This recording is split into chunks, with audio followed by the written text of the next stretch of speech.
Yazid yang akhirnya berkuasa, ini dianggap sebagai salah satu penguasa paling tidak bermoral dalam sejarah peradaban Islam. Bagaimana menggambarkan ketidakbermoralannya? Tahun pertama dia memerintah, dia membantai sekitar 10.000 sahabat Nabi. Kalau misalkan ada yang harus didiskusikan, ayo kita diskusikan. Tapi begini, sejarah peradaban Islam itu dimulainya dari mana? Sejarah peradaban Islam itu dimulainya bukan dari tanah Arab sebenarnya, tapi dari Persia. Atau lebih tepatnya sebenarnya dari Suriah, yang itu pada waktu itu ada di mendapat pengaruh yang sangat besar dari Romawi. Jadi apa yang dimaksud dengan peradaban? Yang dimaksud dengan peradaban itu adalah puncak dari kebudayaan. Jadi puncak dari kebudayaan itu apa? Budaya itu apa? Budaya itu adalah ketika sebuah masyarakat memiliki unsur-unsur yang memadai agar dia disebut sebagai berbudaya, yaitu dia menciptakan bahasa sendiri, dia menciptakan seni sendiri, menciptakan ilmu pengetahuan sendiri, menciptakan sistem teknologi sendiri dan sebagainya. Nah, misal ya, apakah orang Sunda disebut beradab? Apakah orang Sunda disebut berbudaya? Berbudaya karena dia menghasilkan kebudayaan bahasa sendiri yang berbeda dengan bahasa yang lain, menghasilkan tata nilai yang berbeda dengan yang lain. Apa ini? Oh iya iya. Emang ada perempuan di sini? Oh bakal ada? Oh iya. Jadi orang Sunda disebut berbudaya ketika orang Sunda memenuhi unsur-unsur yang tadi itu. Nah, kalau orang Sunda kemudian berinteraksi dengan bangsa yang lain, kemudian dia mampu mengakomodasi bahasa atau budaya yang lain, kemudian menyatu, maka dia disebut sebagai peradaban. Jadi misal peradaban Mesir kuno, bagaimana dia disebut sebagai peradaban Mesir kuno? Ketika peradaban Mesir Hilir dan Mesir Hulu menyatu, disatukan oleh seorang yang namanya Menes, dan akhirnya menciptakan satu pemerintahan tunggal yang sangat kuat. Bagaimana peradaban Cina disebut? Ketika Qin Shi Huang itu mempersatukan seluruh bangsa-bangsa berbudaya di Cina dalam satu kesatuan namanya Kekaisaran Cina, dan lain sebagainya dan sebagainya. Nah, peradaban Islam itu baru bisa mengakomodasi budaya-budaya lain dan mempersatukannya itu di Suriah dan kemudian di Persia. Sebelumnya pas zaman Nabi Muhammad itu masih berupa kebudayaan. Jadi bukan berarti Islam tidak beradab, tetapi unsur-unsur peradaban pada waktu itu belum ada karena Nabi Muhammad baru mempersatukan seluruh orang-orang Arab. Begitu. Nanti kemudian pengikut-pengikut Nabi Muhammad, para sahabatnya dan kemudian tabi'in dan tabi'ut tabi'in dan seterusnya itu kemudian melengkapi risalah Nabi Muhammad. Begitu. Maka Nabi Muhammad dalam hal ini dianggap sebagai sempurna. Sempurna karena bukan hanya mengubah sejarah ketika beliau hidup, tetapi bahkan pengikut-pengikutnya yang bertemu langsung dengannya dan yang tidak bertemu dengan langsung dengannya itu kemudian mempersatukan. Jadi ada tahapan yang tidak bisa diikuti oleh tokoh lain di dunia. Jadi bukan hanya semasa hidup, tapi sesudah kehidupan estafet perkembangannya berlangsung. Nah, tetapi sayangnya begini, setelah Nabi Muhammad wafat, sallallahu alaihi wasallam wafat, itu ada masalah. Masalahnya itu adalah bahwa Nabi Muhammad sallallahu alaihi wasallam itu benar-benar sempurna sehingga tidak bisa, dalam tanda kutip ya, tidak bisa diikuti oleh orang-orang sesudahnya. Tidak bisa diikuti dalam orang-orang sesudahnya, maksudnya apa? Satu-satunya manusia dalam sejarah yang memiliki prestasi duniawi dan ukhrawi bersamaan, itu gak ada yang bisa menyainginya. Bahwa ada satu orang yang mampu menciptakan satu negara, kemudian membuat 20 negara, kemudian lebih besar daripada itu, bikin syariahnya, bikin apa segala rupanya di satu sisi, dan di sisi lain beliau adalah tokoh spiritual yang berhubungan langsung dengan Tuhan. Gak ada yang seperti itu. Jadi misal ya, saya mohon maaf, Siddhartha Gautama, tokoh sentral agama Buddha, spiritual saja. Yesus atau Isa spiritual saja, bahkan muridnya hanya 12, dan dari 12 murid beberapa diantaranya mengkhianatinya. Jadi bukan merendahkan Nabi Isa alaihissalam dalam hal ini, tetapi bahwa kita tidak pernah menemukan satupun orang dalam sejarah yang mampu bergerak dan berdiri di atas dua dimensi yang dalam banyak hal bertentangan, duniawi dan akhirat. Nah, makanya ketika Nabi Muhammad SAW itu meninggal, Abu Bakar merasa tidak kuat untuk dua-duanya sekaligus. Bagaimana caranya mengurus negara dan bagaimana caranya menjaga spiritualisme. Karena itu spiritualismenya tetap diserahkan kepada Nabi Muhammad, tidak berani beristihad, tidak berani melakukan apapun, duniawinya berani beristihad. Kemudian Umar, kemudian Utsman, kemudian Ali dan seterusnya dan seterusnya. Nah, tetapi setelah Ali meninggal terjadi pergolakan pemerintahan yang benar-benar membuat Islam pada waktu itu kacau berantakan. Peradaban Islamnya didamaikan oleh Muawiyah yang kemudian mendirikan dinasti Umayyah. Tapi dinasti Umayyah ini solusi di zaman Muawiyah, tetapi bencana di zaman berikutnya. Apa solusi yang ditawarkan Muawiyah? Kan pada waktu itu terjadi peperangan setelah Ali wafat oleh kaum Khawarij. Itu dunia Islam itu benar-benar susah sekali untuk membayangkannya, tapi benar-benar kacau pada waktu itu. Nah, makanya kemudian Muawiyah bikin deal-dealan dengan lawan politiknya, yaitu Hasan putra Ali. Serahkan seluruh kekuasaannya kepada saya, insya Allah saya akan amanah. Yang penting bersatu aja dulu. Maka tahun ini saya canangkan adalah tahun jamaah. Kalau kamu bersedia menyerahkan kekuasaan kepada saya dan orang-orang pengikut kamu semuanya ikut pada saya, atau setidaknya kalaupun tidak ikut nggak apa-apa, tapi jangan melawan saya, maka saya jadikan ini sebagai tahun jamaah. Deal nggak? Hasan putra Ali, cucu Nabi, sepakat, deal. Ya sudah kalau memang seperti itu. Akhirnya Muawiyah berkuasa selama 20 tahun ke depan.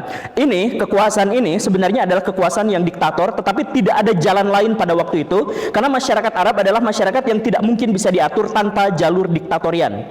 Gak mungkin bisa. Nah, akhirnya Muawiyah memimpin. Sekali lagi ini seperti yang saya sampaikan di awal.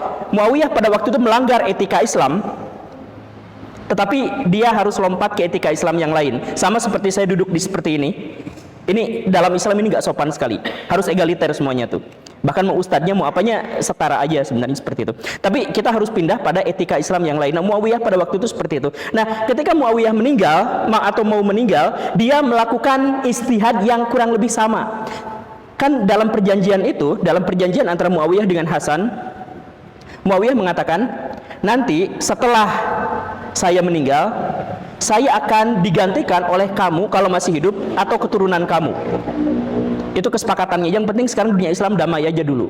Tapi ketika Muawiyah menjelang meninggal, dunia Islam sudah damai, tapi dirongrong oleh kekuatan yang lebih besar di utara, yaitu orang-orang Roma, yang pada waktu itu menjadi musuh yang masih jauh lebih besar daripada kekuasaan Islam. Dan Roma pada waktu itu dendam sama kekuasaan Islam karena wilayahnya terus-terusan digrogotin. Salah satu yang paling besar adalah Mesir dan Suriah tentu saja. Nah, karena itu Muawiyah berpikir, kalau saya serahkan kepada Hasan nanti bakal ribut lagi. Karena itu maka saya serahkan kekuasaan pada Yazid bin Muawiyah. Siapa Yazid bin Muawiyah? Muawiyah adalah sahabat Nabi, menjadi sahabat Nabi dalam waktu 4 tahun sebelum Nabi wafat. Tetapi anaknya Yazid bin Muawiyah itu tidak dibesarkan di lingkungan Islam, bahkan tidak dibesarkan di lingkungan peradaban. Jadi orang-orang Arab zaman dulu itu kalau punya anak laki-laki dan anak laki-laki itu diharapkan masa depannya akan menjadi orang yang hebat, maka dia akan ditempatkan di gurun. Pernah nonton film 300 Spartan nggak?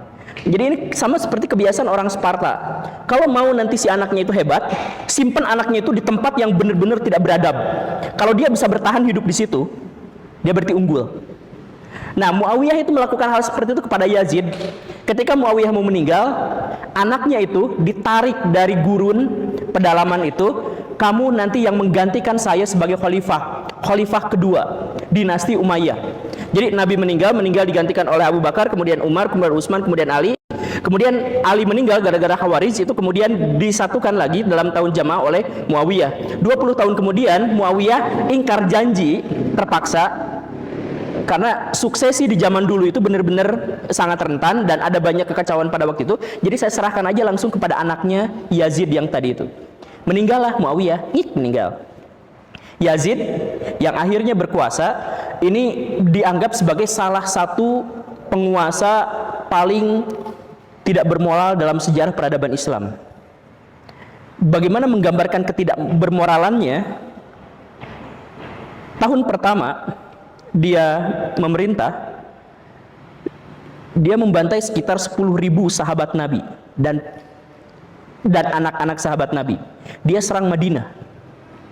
Dia hancurkan Madinah. Padahal Nabi Muhammad sudah menjanjikan bahwa orang-orang Madinah itu adalah orang-orang yang kalau misalkan ada konflik, maka prioritaskan pendapat mereka. Tapi ini dibantai semuanya. Tahun kedua pemerintahannya, Mekah yang diserang. Gara-gara siapa? Abdullah bin Zubair bin Awam, sepupunya Aisyah, itu memberontak. Kenapa memberontak pada pemerintahan yang sah? Ya, siapa juga yang bisa bertahan dengan pemerintahan yang membantai para sahabat Nabi? Maka Abdullah bin Zubair, sepupu Aisyah itu, melakukan pemberontakan pada Yazid. Dan untuk memadamkan pemberontakan itu, Mekah dikepung, diserang, banjir darah di sana. Hajar Aswad, di sini ada yang pernah naik haji? Haji dinaikin gitu. Di sini ada yang pernah naik? Belum ada ya, yang masih muda-muda semua. Tapi kalau misalkan nanti berkesempatan naik haji, lihat Hajar Aswad, itu Hajar Aswadnya bukan batu, tapi serpihan batu. Hajar Aswad pernah dihancurkan dan salah satunya adalah oleh Yazid. Tentara Yazid ngepung Mekah yang pada waktu itu dipimpin oleh Abdullah bin Zubair pakai manjanik tribucet. Tahu? Wih, batu ditutupin kain, dibakar, dilempar. Wih, dan itu bukan satu batu, ratusan batu terus-terusan. Nah, Hajar Aswad pecah di situ. Tahun ketiga, Hussein, dan inilah yang pada akhirnya benar-benar menggelorakan kemunculan Syiah. Munculnya itu gara-gara ini. Syiah jadi ekstrim itu gara-gara di sini. Hussein dibunuh dengan cara yang paling menyakitkan. Hussein jadi ceritanya tuh kan tadi ada perjanjian kan antara Hasan dengan Muawiyah. Perjanjiannya adalah nanti kalau saya mau meninggal, saya serahkan kekuasaan pada Hasan atau pada penerusnya. Hasannya sudah meninggal, harusnya diserahkan pada Hussein. Hussein nagih Yazid, bukan kamu seharusnya penguasanya. Dalam perjanjian bapak kamu dengan kakak saya yang harus memerintah. Tapi kata Yazid tidak terima, saya pokoknya yang sah, seperti itu. Maka Hussein dibujuk sama orang-orang Irak. Hussein, ayo datang sini, kumpulkan kekuatan, kita nyerang Yazid. Di tengah jalan, orang yang ngundangnya, Hussein gak jadi, saya takut pasukan Muawiyah terlalu kuat, pasukan Umayyah terlalu kuat, lari. Hussein yang hanya bawa keluarganya saja, di tengah jalan dikelilingin pasukan 10.000, kemudian keluarganya dibantai di depan dia, kemudian dia dimutilasi hidup-hidup. Dan setelah itu kepalanya dipenggal, badannya diinjak-injak pakai kaki kuda. Siapa yang memerintahkannya? Yazid bin Muawiyah. Sekali lagi, dia bukan sahabat Nabi, dia bukan tabi'in, atau dia generasi itu, tapi bukan itu, karena dia hidupnya di pedalaman itu. Nah, pemerintahan Umayyah setelah Yazid itu jauh lebih baik. Tetapi orang-orang Islam pada waktu itu sudah memandang negatif pada pemerintahan Umayyah. Seperti itu kan, bayangkan kalau ada pemimpin yang seperti itu udah bikin trauma bener-bener gitu. Makanya terjadi pemberontakan terus-terusan, khususnya dari kelompok Syiah yang nggak mau terima pokoknya semua yang namanya dinasti Umayyah jahat, titik. Pokoknya seperti itu gitu. Nah, karena itu maka dinasti Umayyah itu dikejar-kejar terus-terusan, dirongrong oleh orang-orang yang ada di sekelilingnya. Termasuk salah satu kebijakan kontroversial dari dinasti Umayyah yang kemudian menghancurkannya adalah mereka mengharamkan Muslim untuk berdakwah. Gimana cara mengharamkan Muslim untuk berdakwah? Gini, pikirannya sederhana sebenarnya. Pada waktu itu hadis belum terkumpul. Belum apa-apa, sehingga pernyataan-pernyataan Nabi Muhammad SAW dan lain sebagainya juga belum bisa diverifikasi apakah ini benar pernyataan Nabi Muhammad atau bukan. Karena itu maka hadis asli dengan hadis palsu itu nyampur. Bahkan dinasti Umayyah bikin hadis-hadis palsu untuk melegitimasi kekuasaannya. Orang Syiah bikin hadis-hadis palsu untuk menjelek-jelekan pemerintah. Kalau mau dihubungkan dengan realitas sekarang silahkan, tapi itu dua pihak, dua-duanya bikin berita hoax atas nama Nabi. Kenapa seperti itu? Demi kepentingan mereka masing-masing. Nah, karena mereka itu benar-benar kacau, akhirnya dinasti Umayyah itu bikin sebuah kebijakan, gak boleh dakwah ke orang non-muslim. Semuanya gak boleh. Kenapa seperti itu? Karena kalau dakwah ke non-muslim, orang non-muslim masuk Islam. Kalau masuk Islam, jizyah berkurang. Pendapatan negara turun drastis. Kan begitu, karena tidak ada ongkos jizyah itu. Nah, makanya itu dibenci juga akhirnya dinasti Umayyah itu sama kelompok ulama. Karena menurut kelompok ulama ini kok jadi menghalangi dakwah gini, gimana? Makanya orang ulama-ulama yang pada waktu itu hidup di zaman itu sampai menyatakan bahwa dinasti Umayyah itu tidak sah berkuasa. Pada waktu itu ada beberapa imam mazhab. Sufyan Ats-Tsauri, Sufyan Uyainiyah di Mekah, kemudian Abu Hanifah di Irak, dan Imam Malik di Madinah. Semuanya kompakan menyatakan bahwa dinasti Umayyah itu nggak sah berkuasanya. Satu-satunya yang kemudian mereka akui dan mereka nangis-nangis setiap menyebut namanya itu adalah Umar bin Abdul Aziz. Itu karena itu di bawah gemblengan Umar waktu kecilnya. Bukan di bawah gemblengan Umar, di bawah keluarga yang digembleng sama Umar.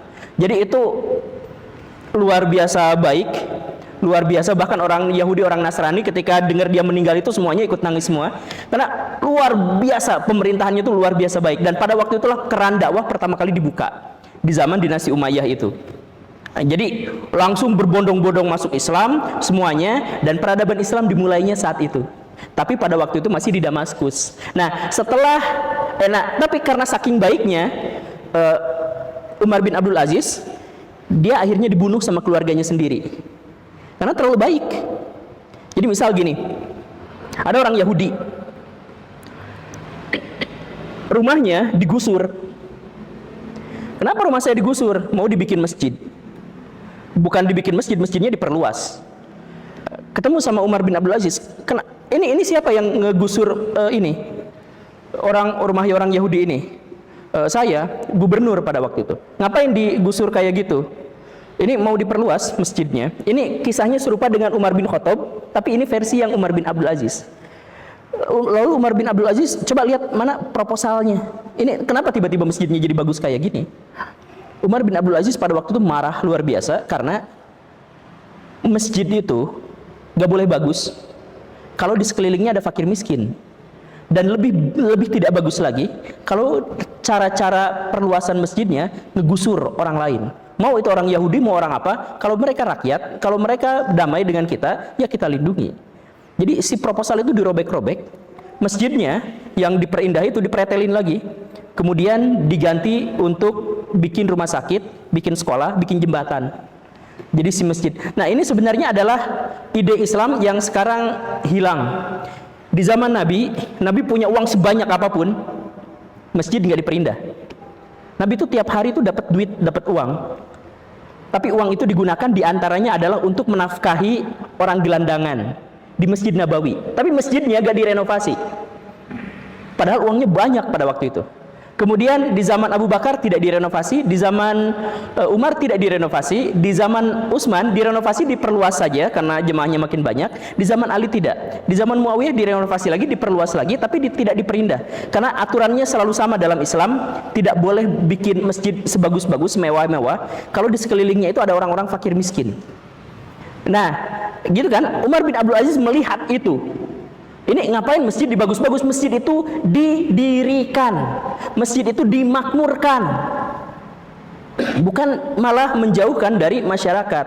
Makanya saya sering bilang, misalkan kalau ada masjid yang seperti ini, misalkan satu masjid kayak ini seperti ini, menyediakan 10 tempat menginap untuk orang gelandangan. Itu masjid itu semestinya seperti itu. Karena di zaman Nabi Masjid Nabawi segede gitu, 60 orang di situ gelandangan, saya mohon maaf ya yang nggak punya rumah, itu dipelihara. Nah, di zaman dinasti-dinasti itu dihilangkan. Di zaman Umar bin Abdul Aziz dikembalikan fungsi masjid seperti itu. Kemudian kan uang negara adalah uang pemerintah gitu. Jadi pajak semuanya diserahkan pada pemerintah. Sama Umar bin Abdul Aziz diserahkan lagi kepada warga. Ini makanya keluarganya ini marah besar karena saya udah dapat duit selama ini, dapat duit sekian dari pajak ini, dari pajak itu malah diambil lagi sama Umar bin Abdul Aziz. Maka Umar kemudian diracun. Baru 2 tahun memerintah diracun. meninggal, maka dinasti Umayyah kembali ke jalurnya. Tidak seburuk Yazid, tetapi tidak sebaik Umar bin Abdul Aziz. Jadi dinasti Umayyah itu mengalami dua fase di mana dia sangat-sangat buruk dan sangat-sangat baik. Nah, ini membuat orang-orang ulama, kelompok Syiah, kelompok non-Arab, kelompok apa semuanya bersatu. Ada mata-mata di Hashimi dekat Damaskus, dan ada pasukan di Khurasan. Mereka kontak kapan waktunya nyerang dinasti Umayyah. Setelah waktunya tepat, setelah dinasti Umayyah tidak memiliki pemimpin yang kuat, pasukan dari Khurasan itu bawa bendera hitam nyerang dan habis dinasti Umayyah itu. Dan saking bencinya, ini saking bencinya ya, saking bencinya masyarakat muslim pada dinasti Umayyah pada waktu itu, kuburan-kuburan dari khalifah-khalifah dinasti Umayyah dibongkar semuanya, tengkorak-tengkoraknya dikeluarin, dijejerin di tempat ini, kemudian ditutupin pakai karpet, dipakai buat ngopi. Jadi kita kongko-kongko ngobrol gitu, ngedudukin tengkoraknya khalifah-khalifah dinasti Umayyah. Siapa pemimpin pada waktu itu? Pemimpin dari pemberontakan terhadap dinasti Umayyah ada dua orang. Yang pertama adalah As-Safah. Yang kedua adalah Al-Mansur, adik kakak. As-Safah itu dari keturunannya Ibnu Abbas. Al-Mansur juga dengan demikian seperti itu. Tapi karena kondisi zaman pada waktu itu yang ekstrim, mereka itu kejam luar biasa. As-Safah memerintah menjadi pendiri dinasti Abbasiyah pertama, itu dia. Kemudian, tapi di 5 tahun kemudian dia meninggal, digantikan oleh Al-Mansur. Nah, Al-Mansur ini kalau misalkan dalam sejarah peradaban kuno itu mirip-mirip dengan Qin Shi Huang. Mempersatukan, benar-benar mempersatukan dan menciptakan sebuah peradaban besar, tapi dengan cara yang sangat-sangat kacau. Ada puluhan ulama yang dibunuh sama dia. Salah satu ulama yang dibunuh itu siapa? Abu Hanifah, pendiri mazhab Hanafi yang sekarang menjadi yang terbesar di dunia Islam. Kan sekarang menurut jumlah pengikutnya Hanafiyah yang terbesar, kemudian yang kedua Syafi'iyah. Di Indonesia banyak Syafi'iyah, tapi di luar Indonesia sedikit sebenarnya. Di Mesir 50-50 lah. Abu Hanifah itu dibunuh gara-gara apa? Jadi gini ceritanya. Nah, ini penting ya. Ketika Al-Mansur berkuasa, dia memindahkan ibu kota dari Damaskus ke Baghdad. Kenapa dipindahkan dari Damaskus ke Baghdad? Karena Damaskus itu ibu kotanya Umayyah. Jadi saya nggak mau nanti saya dikelilingi oleh pengikut-pengikut dinasti Umayyah. Maka saya pindahkan ke sebuah ibu kota baru, namanya belum dikasih nama pada waktu itu, tapi ada reruntuhan ibu kota Persia kuno namanya Ctesiphon. Itu, nah batu batanya di sana masih banyak. Kemudian datang Abu Hanifah, ditawarin, uang saya banyak, kata Abu Hanifah. Ulama di zaman dulu tuh kaya raya karena bisnis, bukan gara-gara dapat, kalau diundang dapat ini, bukan, tapi dari bisnis gitu. Abu Hanifah itu kaya. Pada waktu itu dia menguasai jalur perdagangan sutra di jalur sutra. Jadi dia punya basis dagang kain wol dan kain sutra itu di Hijaz, di Irak, dan sebagian di Suriah. Kaya banget. Saya bantuin, kata Abu Hanifah, saya bantuin bikin kota. Kotanya Bunder. Makanya karena Bunder dikasih nama Baghdad. Jadi kotanya itu, makanya saya tuh awalnya tuh minta papan tulis. Tapi ada di Irak itu ada dua sungai kan, Efrat, Tigris. Nah, si Efrat Tigris itu kan, si Tigris itu gini, terus ada lengkungan kecil di situ. Nah, di tengah-tengah lengkungan itu dibikinlah bulat sempurna kota, benteng penduduk. Kemudian ada 4 celah di utara, itu namanya gerbang Roma. Sebelah sini, sebelah barat, gerbang Syam. Sebelah selatan, gerbang Kufah. Sebelah timur, gerbang Khurasan. Bulat, terus kasih gini, terus di tengahnya dibulutin lagi. Jadi kayak donat. Nah di sininya warga penduduk semuanya ngumpul di situ. Terus sungai Tigris itu dicodet, dikasih sodetan, kasih saluran irigasi masuk ke dalam ibu kota itu untuk pengairan, terus keluar lagi. Karena kan bentuknya begini ya. Nah, jadi disodet kayak gitu. Nah, jadi di situ makmur sekali. Nah, jadi di tengah-tengahnya itu kosong, alun-alun, dikelilingin benteng, hanya ada 2 bangunan di situ. istana dan masjid, terus benteng dikelilingin, terus hutan di tengah-tengahnya itu. Nah, baru rumah penduduk dibentengin lagi. Nah, udah itu ada benteng berikutnya, rumah penduduk di luar lagi lebih banyak lagi. Begitu. Nanti dibenteng lagi di situ. Jadi besar, tapi kenapa namanya Baghdad? Karena bulat. Gitu. Nah, itu yang bikin pondasi itu, uangnya itu dari Abu Hanifah. Dibikin pondasi udah bulat kayak gitu, Al-Mansur oke, ucap terima kasih.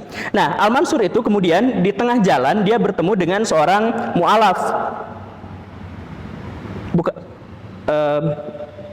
Bapaknya mu'alaf, bukan dianya yang mu'alaf, tapi bapaknya mu'alaf pas zaman Umar bin Abdul Aziz yang tadi itu. Nah, udah mu'alaf, korupsi. Kan dia tuh hakim. Namanya Muqafa. Bukan Muqafa, namanya Muhammad siapa gitu.